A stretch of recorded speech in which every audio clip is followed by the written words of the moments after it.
All right, guys, welcome back to the podcast. And in this episode, I'm going to be talking with Fabo a little bit more about his journey into the info product space. His what is his future vision he has on the horizon? Like what kind of directions and what is the latest exciting project as it relates to that? So Yeah, for sure, man. Yeah, I'll be happy to kickstart what I'm going to be discussing today because, as you know, we both come from a similar background within the agency space, and we want to look for problems that we can solve. And one thing that really fascinated me about InfoProduct is that it's high profit margin, and a lot of time you're not necessarily trading your time for money.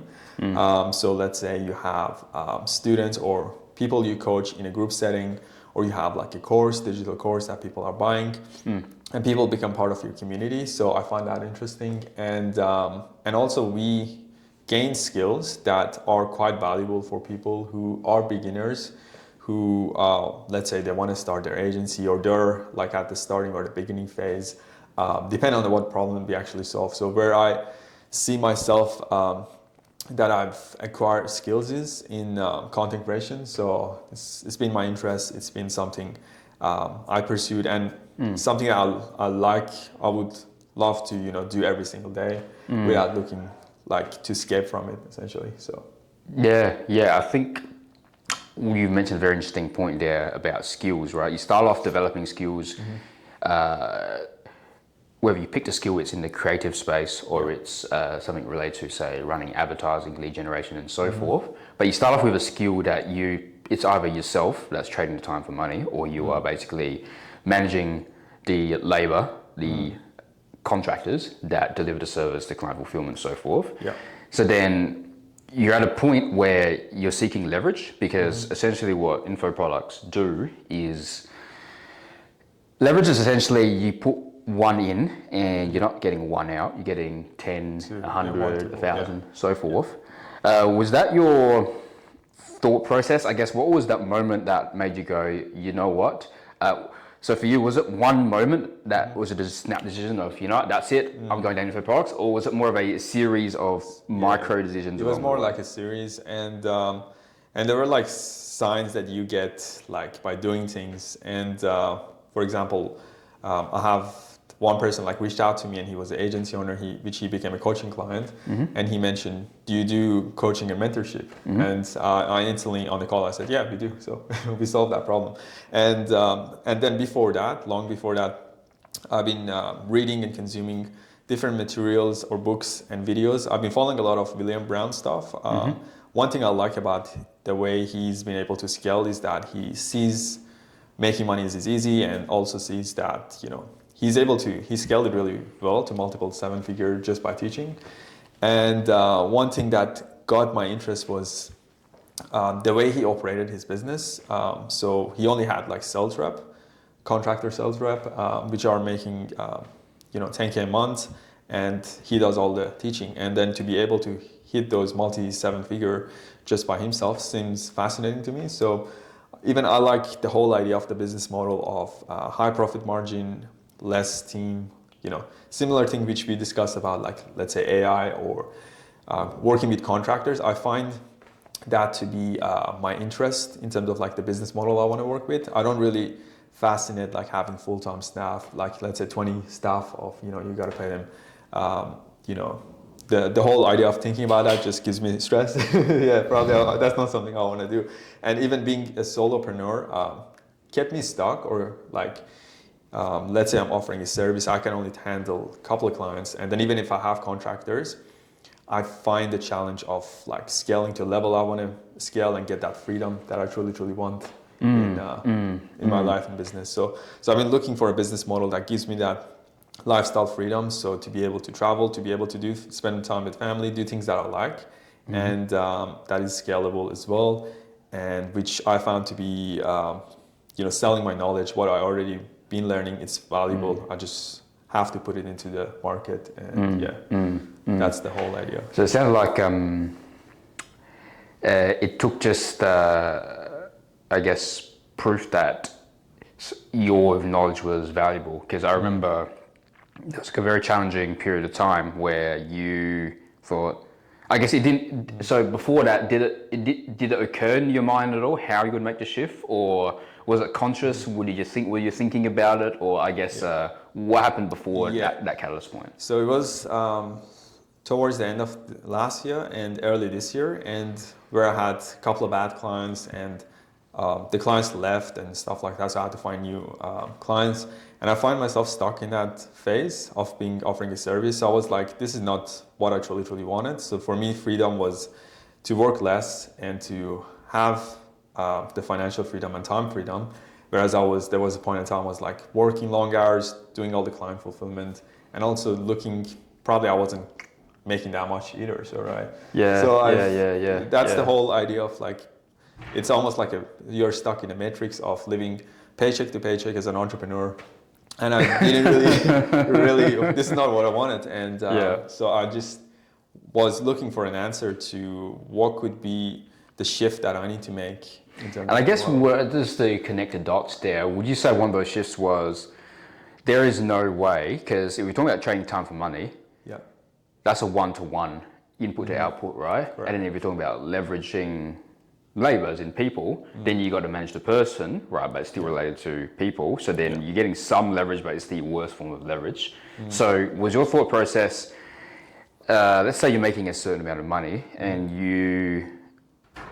because if the model stayed the same, then the only logical outcome is that you double the amount of hours, but then that would be, as you said, like that would not be what you got into business to begin with. So I guess would your mind naturally gravitate towards it? There's got to be a way to duplicate yourself, right?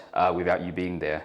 Yeah. And the way that you've discovered that and you made that connection is through content and through information products, right?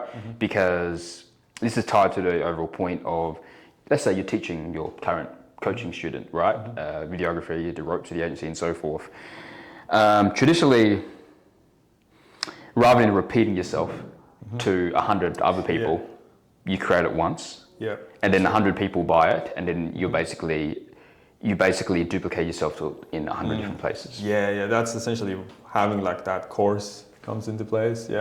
So then it's already recorded to have the access to the training, so you don't have to like repeat yourself like you mentioned. You have to find ways that you're smart about it as well. And I guess like having a course or even a school community, which you have a little bit of experience with, would be ideal. But even if it's like a course, like, because I've seen the coaching program that I'm part of, like they have the coaching calls and then they have all the video training. So every student get access to it, so they can just watch and consume it at their free time. So going back to your direction with moving away from service and delivering service to coaching, information products, and so forth. I guess, is there a specific target market or avatar that you want to dial in?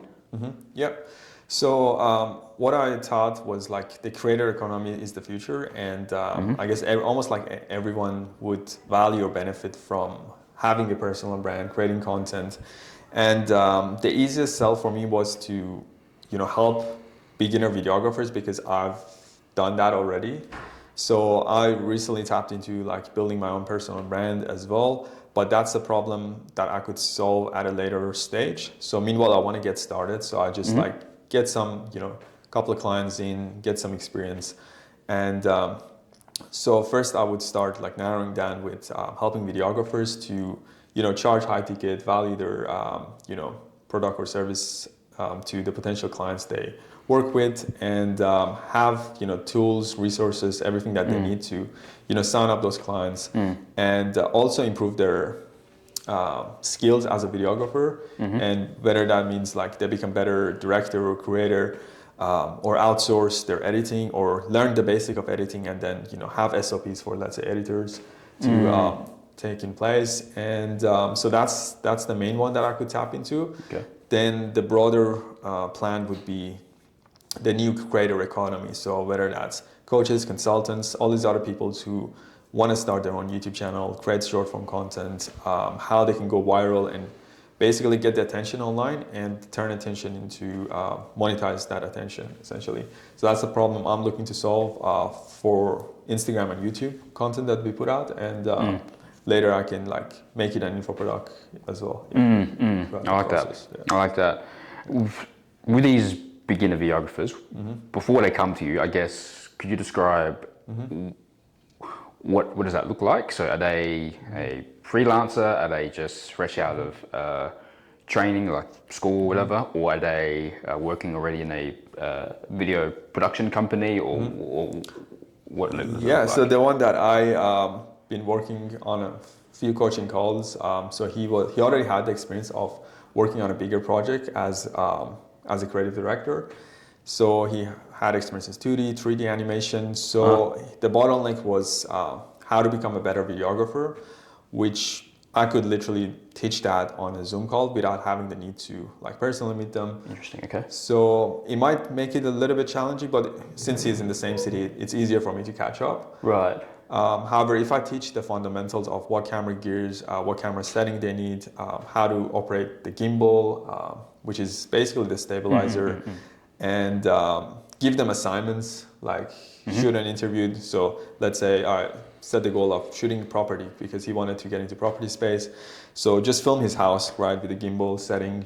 So give him some sort of task that he could, do, and then A learning outcome, right? Yeah. So it's one of those things where I think when you teach theory or you teach, say, skills in sort of like a isolation, it's tricky to accelerate the learning. And one of the best ways to actually learn a skill, or to in this case sharpen a skill, is to apply a project. Would that be what you actually give your student, right? Yeah. Which is, okay, by the end of this, your learning outcome would be you would have this, you'll be able to do this property. This property create that footage. portfolio, and he could showcase that portfolio to real estate agents, which are the potential clients, and then that could lead into opportunities. Yeah. I like that, because I think that also solves another issue if we're talking about beginner videographers, which is how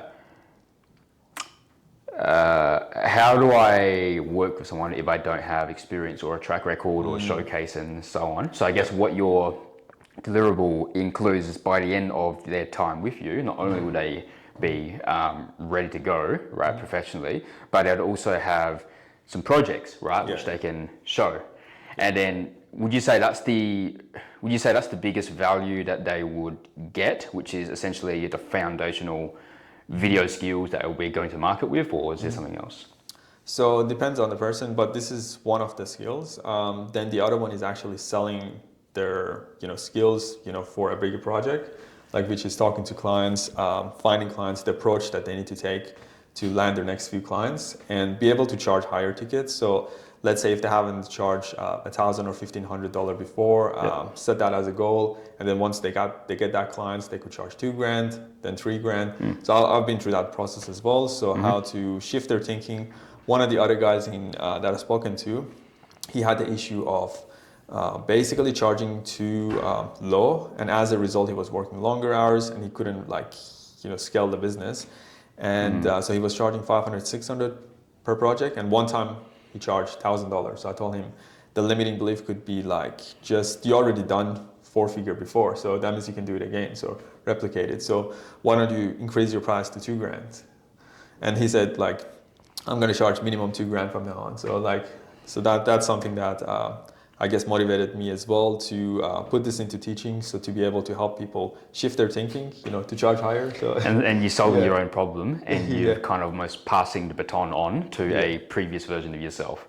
And that's a very powerful place to be in, because in the info product space, it's like you don't even need to be a level 10 to teach someone who's at a level 1. You can be a level 4, level 5, or even a level 2, right? But obviously, it's even more beneficial, because let's just say you are level 10. I don't know, you're Cameron Brown now, you're directing movies, and you're Spielberg, whatever. You'll be too far removed from, let's say, I know, found like someone who's saying in video and so forth, right? So you're in a good situation where, one, you're helping them refine the skills. Two, you are helping them structure the deals properly, and three, you also act as an accountability coach in a sense, because the challenge is, if they were going about this themselves, they would need to do the work to then get out of the way to then charge what they charge.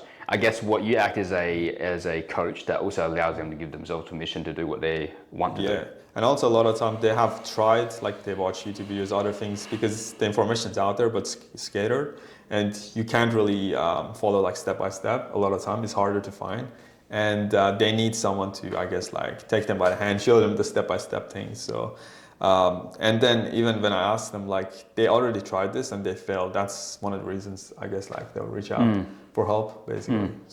So why you? So there's a lot of, coaching in the info product space, it democratizes opportunities.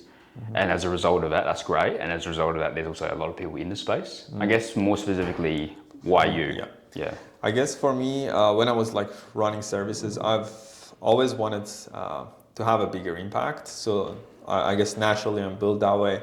And if I'm doing something just like services, it's just very transactional and you just offering your service for your time and things like that. Whereas with coaching or education, I guess you have a bigger impact on people.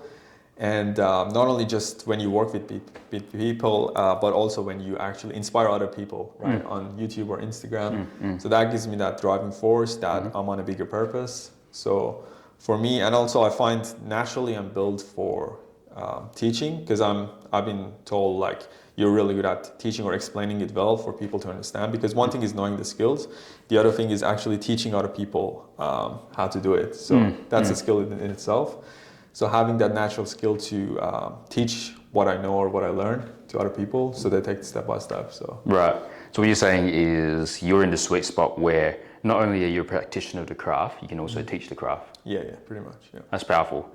It's because there are people who are very good at the craft, but they cannot teach it. Yeah, reverse. And then you'd also have the opposite, where people who teach but they don't do. So I guess what you're saying is your unique point is that you master the craft and you can teach the craft. Yeah, exactly. And I'm a big believer in practicing what you preach as well. So, because if you teach something you never done before, it's just much harder, and people can sense it. You're just faking it as well. So, you want to get to a point that you acquired those skills or you've done it before, and it become easier for you to teach it as well. So, if you were to go back in time to an earlier version of yourself, or even some of the more newer people to their entrepreneurship journey watching this, let's say they gleamed your hindsight, your learnings, your insights about your direction to info products. Would you still recommend the beginner go down the typically the service path and develop a skill first, or could they go straight for information products and teach information products? I believe they need to gain some sort of skills that they could teach, so that's valuable to the market. So if you have any problem, at the end of the day, you're solving problem for other people. So if you're able to solve a specific problem to a specific market, then you do have an offer in place. So I've seen people, let's say they help people like quit alcohol or things like that, or like you've done it before for yourself and now you know how to teach it to other people, just to help other people solve that problem. So there should be like a specific problem that you solve. So if you just get into the info product space just to make money, then people can do sense that as well. So until you actually dial in your offer, so you have to like know what you're solving, what problem you're solving, to whom you're solving it, and are you credible enough to teach it basically? Have you done it for yourself, right? Yeah. So which is powerful. So in saying that, would you say that everybody, if they analyze themselves enough, they can probably identify something they can start with right away, or what are your thoughts? I guess like getting some experience would be ideal, like 6 months to a year of, let's say you offer a service or build a specific, let's say software, for example, someone getting to software, and then you could come back and teach beginners like what you learn, things like that. Getting some experience out there would be helpful. If you don't have any experience, then look at your past, like up until now. What are you really good at? What problem have you solved? And then you can brainstorm and come up with ideas. So what are you naturally good at? You can still sell something you haven't done, but then you have to find someone else to coach it, if that makes sense. So you still need to be. You still need to have the skill. A little bit of expertise in that. Because as like a beginner, as you were saying, you either have the skill or the knowledge Yeah. or something in the passion that you're going to teach it, Yeah. or you're going to need to learn the skill of collaboration and delegation and basically deal structuring with someone who can teach it for you. So either way, you need to learn the skill. Yeah, true. And also, like, even if you're at level 3 or 4, you can teach it to people below, like level 1 and 2. So that's the way you can look at it as well. So you don't have to be, because people think you have to be like, Michael Jordan or something like crazy to be able to teach it. But you don't really have to, because you don't have to be over perfectionist or things like that, because that will take years, and then you end up not even starting, I guess, teaching. And that's a very interesting point, because there are also very common beginner objections as it relates to, let's say someone's at level 1. Michael Jordan or Tiger Woods, not only I was talking about the relatability gap, but there's also a big part of coaching is helping them get out of their own way and resolving limiting beliefs. So one of those things might be, well, they can do it because they're Michael Jordan, right? And then there might be some thing which they use to get in the way of them starting to do level 1, to go to level 2, level 3, etc., right? So in a way, it's a lot more valuable for someone that's a bit more closer to where they are, so then they can see, hang on, I can break this down to the steps, right? Because when it's too far away, now there's this gap where the person might be, there's a huge gap of a belief ladder that they need to remove, which is, wait, okay, is it freak of nature, is it talent, is it this and that, right? So if it's someone who's like, hey, not too long ago, I also had the same struggle as you, and I still exactly remember what that's like, right?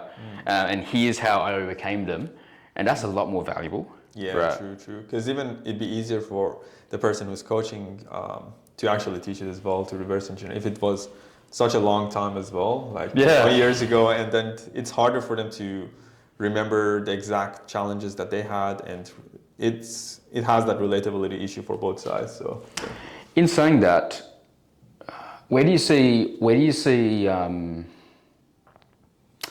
the information product, e-learning, creating industry goes in the next 2 or 3, 5 years? Just your thoughts.